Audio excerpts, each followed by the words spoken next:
And we're back in my garage. So today we're going to talk about carbon monoxide. So carbon monoxide, also known as CO, is a colorless, odorless gas that's usually caused by combustion, whether it's proper or improper.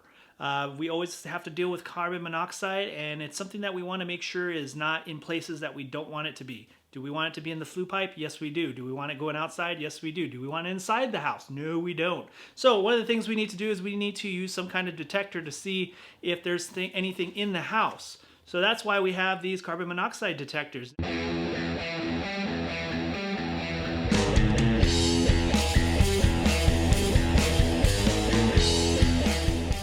This is actually the CT-580 made by TOPTES, and this was sent to me. I told them I'd do a review on it, so I'm going to go ahead and use it in a professional manner. This could also be used around the house if you're a homeowner. It's probably a good thing to have, but we're going to do an honest review, so if it's terrible, I will let you know, but if it's awesome, then I'm going to tell you go ahead and pick one up. So let's get into this review. So here we go. This is the package that we get once we open her up. So we'll go ahead and open her up. And we get an instruction manual. Or user manual. It's pretty thick, so that means it's got a lot of stuff for it's in a lot of different languages, which it looks like it's in a lot of different languages. And then we have the unit itself. It looks like it comes in a little carrying case, so that's pretty nice. So yeah, so it's a pretty little standard like fabric kind of casing. It's got a little lanyard thing to hang on to it. So that's cool. That way it's not like, you know, jumping around in my truck anywhere, getting banged around. Keep all the dirt and stuff out of it. So there she is. Oh, that's pretty nice. So it comes in a foam that keeps it in place. It's not bouncing around. And it looks like we get a USB-C to USB-A charger cable. So it's a rechargeable one. So let's go ahead and pull this bad boy out. Now, I did ask them if the sensors are replaceable, because as you know, they do go out of calibration over time. They have to be changed. I didn't get an answer. I didn't get a yes or a no. I looked on their website. I couldn't really find anything about it, so I don't think so. Currently, this one's going for, I think, $69.99. I'll put the price there. Oh, this is my favorite part. Going to peel the plastic off. Ooh, nice. All right, so I haven't plugged this in or charged it, so let's see if it's got a charge. So here's the power button. So basically, we're going to hold it down. And then it's going to start up. All right, cool. So we'll bring her a little closer so you can see it. And so it's going to go through a self-calibration, and it's just basically going to test everything. Okay, cool. Lights are working. It beeps. Oh, nice. It's got haptic feedback, so it actually vibrates. That's cool. Checking storage. All right. Okay, so now it's warming up the sensor. Now, generally, whenever you're going to use one of these carbon monoxide detectors, you want to usually go outside or somewhere where you know there's no carbon monoxide, just to, you know, for it to zero out.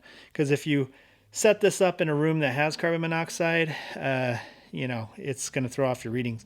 So anyway, let's take a look at this thing. So this is pretty nice. It's pretty light. It doesn't feel cheap at all. It's got like a rubberized plastic, so you could probably drop this. That's pretty cool. So let's go ahead and take a little look at this thing and see what it's got. So we have obviously our power button. If we want to turn it off, just pushing the button's not going to do anything. You have to actually push and hold, and that'll shut it off, which is a nice function, so you don't have to accidentally turn it off. So if we go here, this actually turns on a little flashlight here at the top, see? So let's see, function. So we have a bunch of different options on this thing. So I'm going to do another video on, you know, the operation of this. So I'm not going to go too much into it, but basically it records, it keeps like a log entry, like every time it's detected anything and all that good stuff. So if we basically go over here, you can set a high and a low. We're back on the main screen here, and this is where we'll detect stuff. So if we hit the arrow button, we can switch it over to a graph, which is kind of cool. So we can kind of trend it and see what it's doing. So you could just like leave this somewhere, leave the room and let it run all day. That's pretty sick. So let's go ahead and set this thing off. I got my little piece of wood here, and don't worry, I do have a fire extinguisher on the ready just in case. But basically, I'm going to light this on fire. This is probably one of the most easiest things to test these things with, because it's Burning wood is the most improper combustion you can get, so it's going to produce a lot of CO. Now, it's in small quantities, so it shouldn't, like, knock me out or anything, but you want to be careful with CO. This stuff can be pretty bad for you, so when we're dealing with gas-fired furnaces or anything that burns anything, to be honest, we just want to be very careful with it. So anyway, this is why we use these detectors. And like I said, if you're just a homeowner and you're not an HVAC tech, it's nice to have one of these around the house. Or if you're using some kind of burning heating element, like in a tent or camping or something, or like in an RV, this is probably something that's good to have. But anyway, we're going to attempt to light this. Okay, there we go. So we're getting about 30 parts per million. But yeah, we are getting a little bit of carbon monoxide going down. Oh, it kind of cleared up. Get it. There we go. All right, cool. So we're above 50, so it's starting to blink. But you see it's going down a little bit. There we go. There we go. So yeah, that's pretty cool.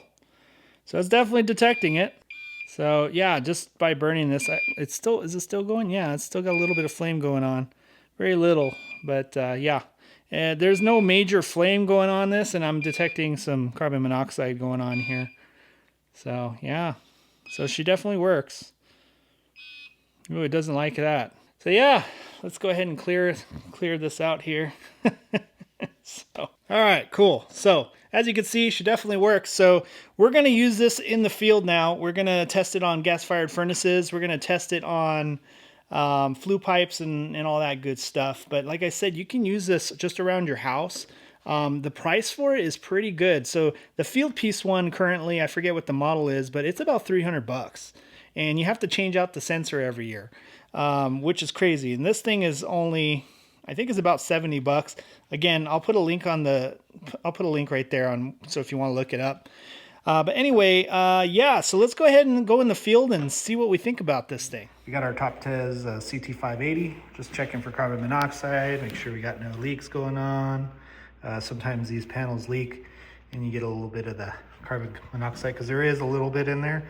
The idea is it's going out of the chimney or flue or whatever. But yeah, we seem to be okay. Not too worried. The gasket seemed to still be okay. So this is one of the uses you can use this for if you're working on fireplaces or what do you call it, wall furnaces and whatnot. The plumber, you can use this guy to make sure you don't have carbon monoxide spilling out. Now keep in mind, if you stick it in there, you're going to get carbon monoxide because like I said, there's going to be a little bit in the exhaust, but the idea is we want it to go up into the exhaust and not leak out of here. So that's something to look for. We're actually inside of a little room which is in the closet. This is a converted basement space. So this is actually under the home. So in a situation like this, this is our only fresh air we have, which is not really a lot. So I'm going to close the door. We're going to leave this thing on here. And the nice thing is we can switch it over to our graph and we can see if it picks anything up. So I'll go ahead and just set this like right about here in the middle. It's about the middle of the room, and then we'll let it chill for a minute and see if we get any carbon monoxide. I'm going to close this door. So it's been about 9 minutes. Let's see.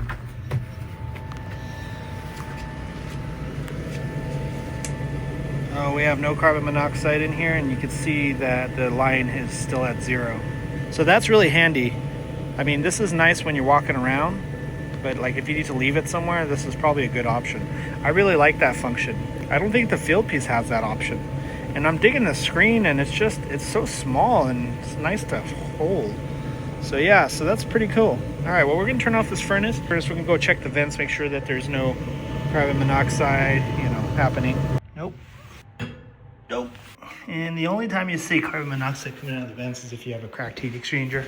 Because on average, the flue pipe or the exhaust is gonna have at least 100 parts per million usually, which is totally cool. It's totally normal. The idea though is it's going outside, not staying inside. Yeah, cool. I would say we are good. The heater is on right now. This is the exhaust right here. So let's see if we're picking up any carbon monoxide. Yep. A little bit in there. What we can do here is we can push this arrow button and you actually get like a little graph going on in there, so we can actually see right there, that little spot where we're picking some up. So let's go ahead and pick up some more. So this is really good for like trending. Like what you can do is you can put this in the mechanical room, close the door, and so it might be a bit detecting it, but once you open the door, it dilutes the air, so then it's not detecting anymore. But you could see that there was some in there at some point. So yeah, so overall this thing's pretty cool. So that's some TOPTES CT-580 Carbon Monoxide Detector. Say that 5 times fast because I can't. But yeah, I was actually pretty impressed with this thing. I've dropped it a couple times. It's been exposed to dirty environments and it still seems to be working good. My only gripe is it'd be nice if there was like a magnetic strip, which I'm probably gonna get a magnetic strip with adhesive and stick it on the back. That way I can stick it to a furnace. And also I still don't know if the sensor can be replaced. If you're using this professionally, it's gonna be exposed to a lot of dirty environments, a lot of moisture, stuff like that. So the sensor will go bad over time. So I don't know if we can get a replacement on that. If I find out, I'll put it in the description below. And then as far as using it, because there is a lot of menus, there's a lot of functions and features. I'm gonna do a separate video that's going over how to use this thing. So I will read the manual for you so you don't have to, because it's a pretty thick manual, even though it's in multiple languages. But yeah, very happy with this, highly recommended. It's going to be on my truck and I'm going to be using it. I'll probably do a 1-year review, down the line just to see if it held up. But again, if you want to pick up one of these, go ahead and click on my link and use the discount code when you check out. And that's going to help the channel grow a little bit so we can do some cool things in the future. So thanks for watching. Make sure you like and subscribe, comment, tell me what a horrible technician I am. Hit that bell notification, follow me on Instagram and Facebook. And if you like the tools I'm using, visit my Amazon store. So thanks for watching. See you on the next one.